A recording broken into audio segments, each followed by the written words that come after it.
భారత్ లో ఉంటున్న పాకిస్తానీయులకు dead line ముగిసింది. పహల్గాం ఉగ్రదాడి తర్వాత భారత్ కఠినమైన చర్యలు తీసుకుంటుంది. ఇక ఆయా వీసాల కింద భారత్ లో ఉన్న పాక్ పౌరులను నిర్ణీత గడువులోగా స్వదేశానికి వెళ్లాలని ఆదేశించింది. ఇక ఆ గడువు నిన్నటితో ముగిసింది.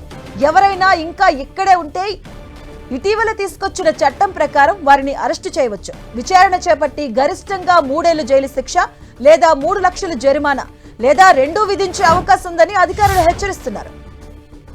సార్క్ వీసాదారులకు ఏప్రిల్ 26నే గడువు ముగిసింది. ఇక మెడికల్ వీసాలు ఉన్న వారికి ఏప్రిల్ 29 వరకు ఉంది.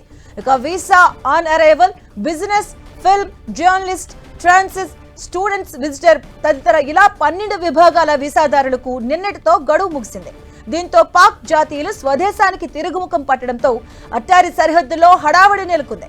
తమ బంధువులకు వీడ్కోలు చెప్పేందుకు అనేక మంది భారతీయులు కూడా అక్కడికి చేరుకుంటున్నారు. ఇక ఇప్పటి వరకు 537 మంది పాక్ భారతీయులు అట్టారి వాఘా సరిహద్దు మార్గంలో పాకిస్తాన్కి వెళ్లిపోయినట్లుగా అధికారిక వర్గాలు తెలిపాయి. ఇక వీరిలో 9 మంది దౌత్యవేత్తలు అధికారులు ఉన్నట్లు తెలిపింది. ఇక తొలి 3 రోజుల్లో పరిమిత సంఖ్య తక్కువగా ఉండగా ఆదివారం ఒక్కరోజే 287 మంది పాక్ జాతీయులు వెళ్లిపోయారు. ఇక కొంతమంది ఎయిర్పోర్ట్ల ద్వారా వెళ్లే అవకాశం ఉందని అధికారులు చెబుతున్నారు. అయితే పాకిస్తాన్ కు నేరుగా విమాన సర్వీసులు లేనందున ఇతర దేశాలకు వెళ్లి అక్కడి నుంచి పాక్ కు వెళ్లిపోయి ఉండవచ్చని సరిహద్దుల్లో ఉన్న ప్రోటోకాల్ అధికారులు భావిస్తున్నారు.